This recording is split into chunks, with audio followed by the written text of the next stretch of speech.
Hello viewers, welcome again. आज का मेरा वीडियो का टॉपिक टाइप्स ऑफ वेक्टर पे डिपेंडेंट है। टाइप्स ऑफ वेक्टर में हम लोग सबसे पहले cloning vector based on plasmid की बात हम करेंगे। तो सबसे पहले हम यहाँ पे प्लाज्मिड की बात करेंगे। इससे प्रीवियस वीडियो में हम लोगों ने वेक्टर क्या होता है, वेक्टर की कौन कौन से कैरेक्टरिस्टिक फीचर्स हैं, ये सारी बातों को हम लोगों ने वहाँ पे पढ़ लिया है। तो अब हम यहाँ पे देखेंगे कि हमने अपने डिजायर डीएनए को जब वेक्टर में इंसर्ट करते हैं तो वेक्टर कैसे डिजाइंड होता है, वेक्टर के पास कौन कौन सी चीजें होती हैं और कितने टाइप्स के वेक्टर होते हैं, ये हम लोग इस वीडियो में देखेंगे। तो सबसे पहले हम प्लाज्मिड की बात कर रहे हैं। तो मैंने आपको प्रीवियस वीडियो में भी बताया था कि plasmid is a extra chromosomal material. ये एक्स्ट्रा क्रोमोसोमल मटेरियल होता है बैक्टीरिया के अंदर। सपोज अगर ये आपका कोई बैक्टीरिया है तो बैक्टीरिया के अंदर अपना ओन डीएनए होता है, जो जिस डीएनए में इस बैक्टीरिया की सारी कौन कौन सी फिजियोलॉजिकल एक्टिविटी, मेटाबायोलॉजिकल एक्टिविटी, ग्रोथ, इन सब से रिलेटेड जीन जो है वो इसके अपने ओन डीएनए के पास होते हैं। और अगर हम बात करें तो इसके पास एक्स्ट्रा क्रोमोसोमल मटेरियल के रूप में प्लाज्मिड मौजूद होता है। तो इसी प्लाज्मिड का यूज जो है बायोटेक्नोलॉजिस्ट ने वेक्टर के रूप में किया। ठीक है, इसी प्लाज्मिड को बायोटेक्नोलॉजिस्ट ने वेक्टर के रूप में इसका उपयोग किया और इसी को with the help of restriction enzyme हम लोगों ने कट करके अपने डिजायर डीएनए को इसके अंदर इंसर्ट कर दिया।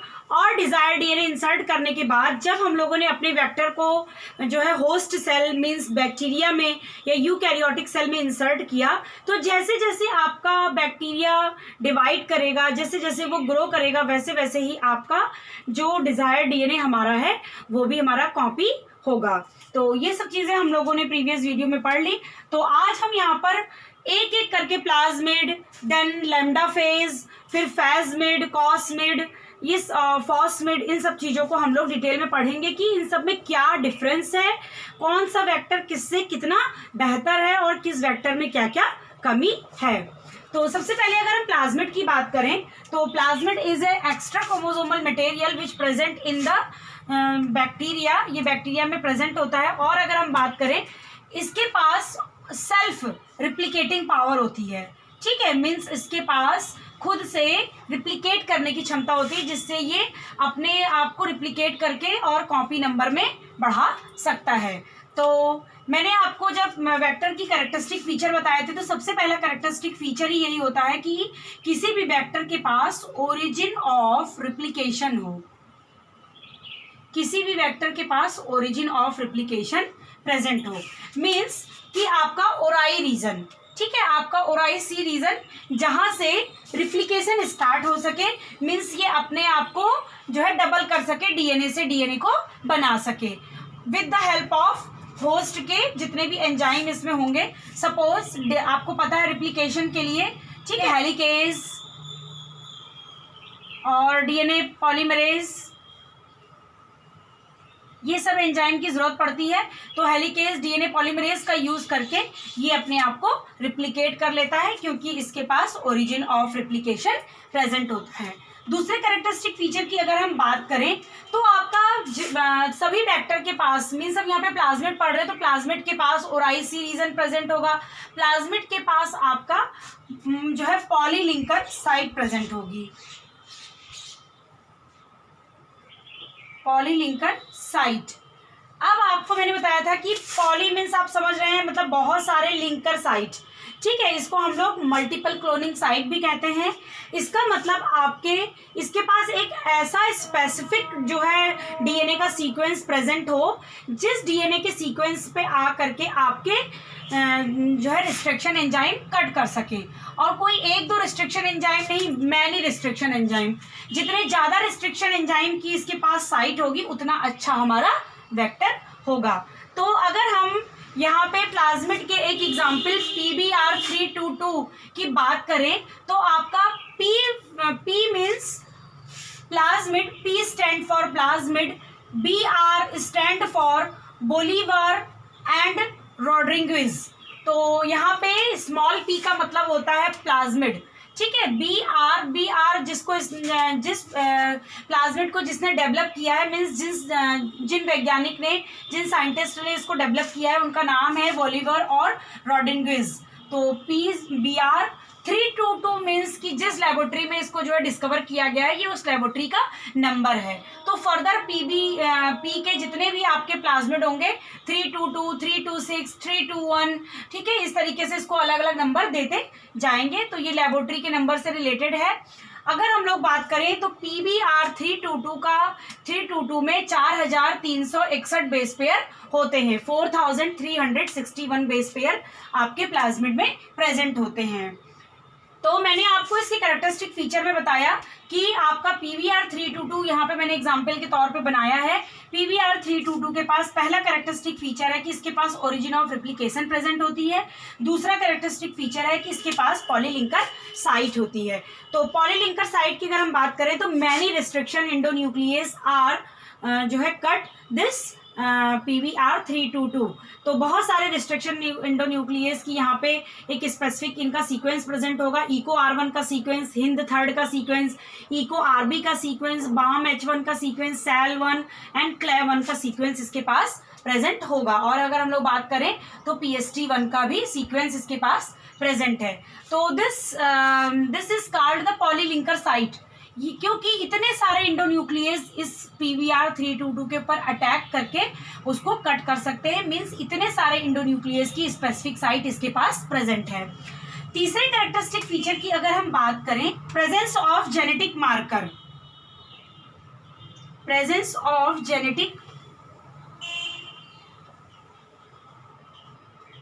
तो किसी भी वेक्टर के लिए, हम सिर्फ प्लाज्मिड की बात ना करें, किसी भी वेक्टर के लिए अच्छे वेक्टर होने की क्वालिटी के लिए उसके पास जेनेटिक मार्कर की प्रेजेंस होनी चाहिए। तो प्रीवियस वीडियो में मैंने आपको जेनेटिक मार्कर जो है कई बहुत अच्छे से पढ़ाया है। आप प्लीज़ जो है जेनेटिक मार्कर को वहाँ से देख लीजिए।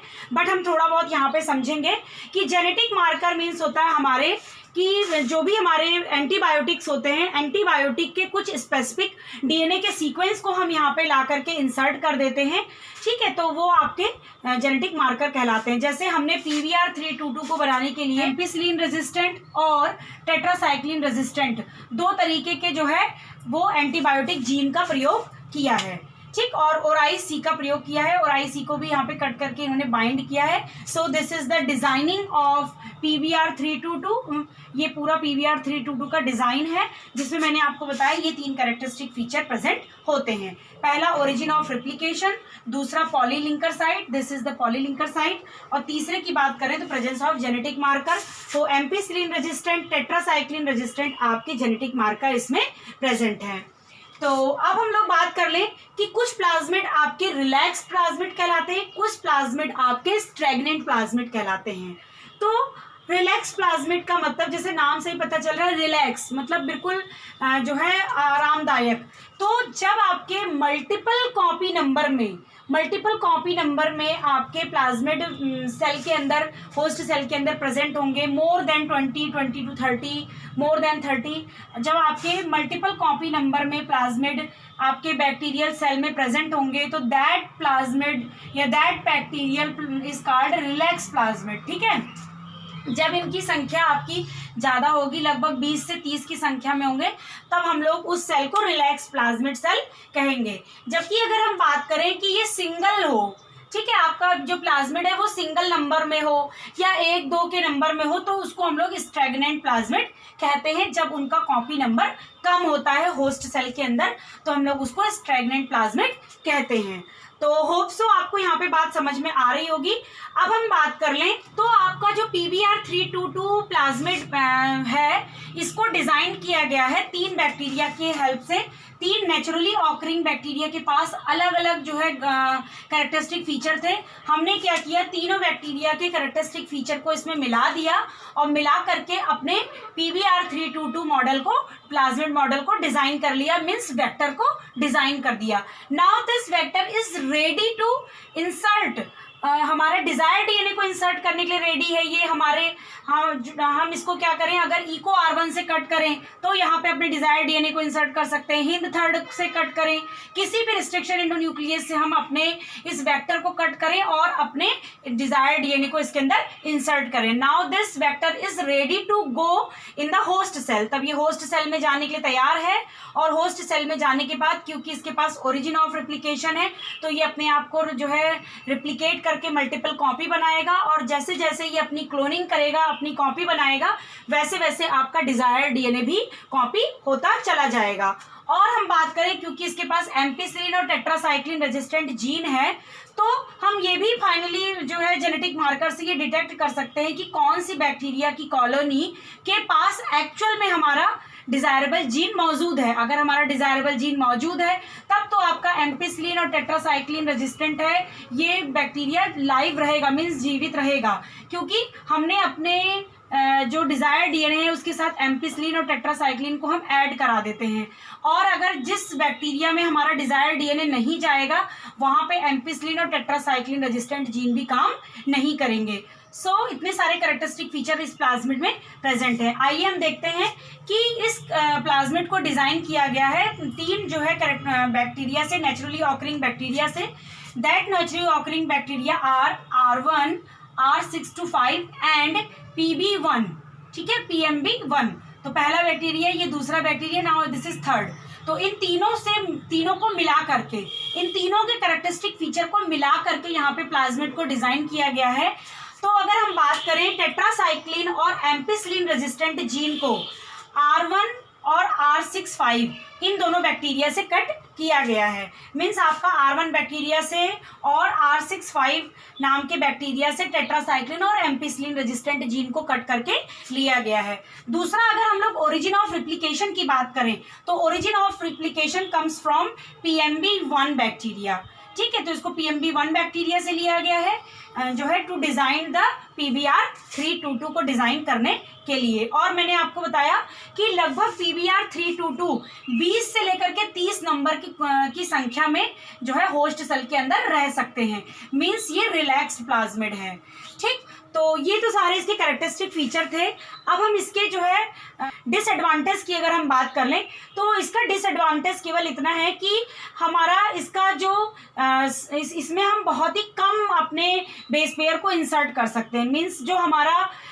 डोनर डीएनए है, डिजायर्ड डीएनए है, वो बहुत ही छोटा हम इसके अंदर इंसर्ट कर सकते हैं, क्योंकि ये इसकी कैरिंग कैपेसिटी बहुत कम होती है। केवल 4361 बेस पेयर की इसकी कैरिंग कैपेसिटी होती है। अगर हम बात करें तो 1 to 5 बेस पेयर केवल हम इतना अपना फॉरेन डीएनए इंसर्ट कर सकते हैं।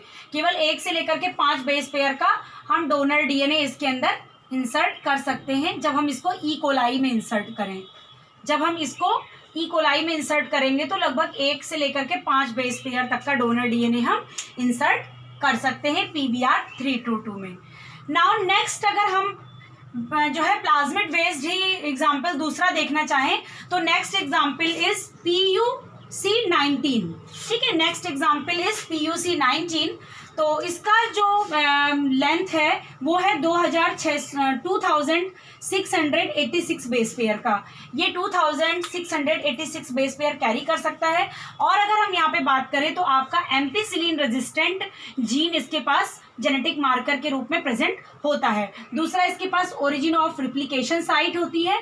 तीसरा, इसके पास पॉलीलिंकर साइट में ही आपका लैग जेड जीन ओवरलैप्ड होता है, ठीक है। पॉलीलिंकर साइट में लैग जेड जीन ओवरलैप्ड होता है इन PUC19 वेक्टर, ठीक है। PUC19 प्लाज्मिड वेक्टर में आपका lag Z gene polylinker site के साथ ओवरलैप्ड होता है। तो मैंने आपको प्रीवियस वीडियो में ब्लू वाइट स्क्रीनिंग एक्सपेरिमेंट के बारे में बताया था। तो ये आपका जो ये वाला जो आपका प्लाज्मिड वेक्टर है, this plasmid vector is used in blue white screening experiment, क्योंकि इसके पास पॉलीलिंकर साइट में ही लैग जेड जीन प्रेजेंट है, ठीक है। और इसके पास पॉलीलिंकर साइट में लैग जेड जीन प्रेजेंट है। ये लैग जेड जीन आपका बीटा गैलेक्टोसाइडेज एंजाइम बनाने के लिए रिस्पॉन्सिबल होता है। जब आपका अगर हम बात करेंगे हमारा डिजायरेबल डीएनए इस पॉलीलिंकर साइट को कट करके, ठीक है, with the help of restriction endonuclease की कट करने के बाद जब हमारा कोई डिजायर्ड डीएनए यहाँ पे इंसर्ट करेगा तो इस डिजायर्ड डीएनए के इंसर्ट होने के साथ ही साथ हमारा ये लैग जेड जीन जो है वो डिस्टर्ब हो जाएगा। और इस लैग जेड जीन के डिस्टर्ब होने की वजह से जो आपका बीटा गैलेक्टोसाइडेज एंजाइम है उसका फॉर्मेशन नहीं होगा। और जब बीटा गैलेक्टोसाइडेज एंजाइम का फॉर्मेशन नहीं होगा तो मीडियम में आपका गैल एक्स प्रेजेंट है, एक्स गैल प्रेजेंट है, मीडियम में एक्स गैल प्रेजेंट है। एक्स गैल एक कंपोनेंट है, ये कंपोनेंट को बीटा गैलेक्टोसाइडेज जो है प्रोडक्ट में कन्वर्ट कर देता है and that product gives to blue colour, ठीक है, तब ये प्रोडक्ट हमें ब्लू कलर देता है। और अगर हमारा जो है डिजायरेबल डीएनए इसके अंदर इंसर्ट होगा तो आपका लैग जेड जीन डिस्टर्ब हो जाएगा और लैग जेड जीन जब डिस्टर्ब हो जाएगा तो बीटा गैलेक्टोसाइडेज नहीं बनेगा और आपका एक्स गैल ब्लू कलर का प्रोडक्ट नहीं देगा। तो ऐसे पे आपकी जो डिजायरेबल डीएनए वाली कॉलोनी होगी वो आपकी वाइट कलर की होगी और जो आपकी non desirable means non transferable आपका जो बैक्टीरिया होगा वो आपका ब्लू कलर की कॉलोनी में ग्रो करेगा क्योंकि वहाँ पे लैग जेड जीन एक्टिव होगा। तो ये मैंने आपको प्रीवियस वीडियो में बताया हुआ है, आप वहाँ से भी देख लीजिएगा। यहाँ पे आपका एग्जाम्पल में P स्टैंड फॉर प्लाज्मिड अगर हम लोग बात करें तो PUC का जो PUC 19 है इट इज स्टैंड, इसमें P stand for plasmid and UC stand for university of California. इसको यूनिवर्सिटी ऑफ कैलिफोर्निया में डेवलप किया गया है, इसीलिए इसको जो है PUC 19 नाम दिया गया है। 19 की अगर हम बात करें तो वहाँ पे ये लेबोरेटरी नंबर है। तो होप सो आपको यहाँ पे प्लाज्मिड से रिलेटेड 2 एग्जाम्पल PVR 322 और आपका PUC 19 एग्जाम्पल समझ में आपको आया होगा। इसके पास कौन कौन से कैरेक्टरिस्टिक फीचर्स होने चाहिए और कौन कौन सी चीज़ें PVR 322 और PUC 19 के पास प्रेजेंट है, क्या खासियत है, मैंने आपको इस वीडियो में बता दिया। अगर आपको वीडियो पसंद आया हो तो वीडियो को लाइक और शेयर जरूर करें। नेक्स्ट वीडियो में हम लोग देखेंगे फेज के बारे में, मीन्स अब वहाँ पे आपका जो क्लोनिंग वेक्टर होगा, cloning vector based on phase, ठीक है, फेज डीएनए की अब हम बात करेंगे, मीन्स अब हम वायरल डीएनए की तरफ बढ़ रहे हैं।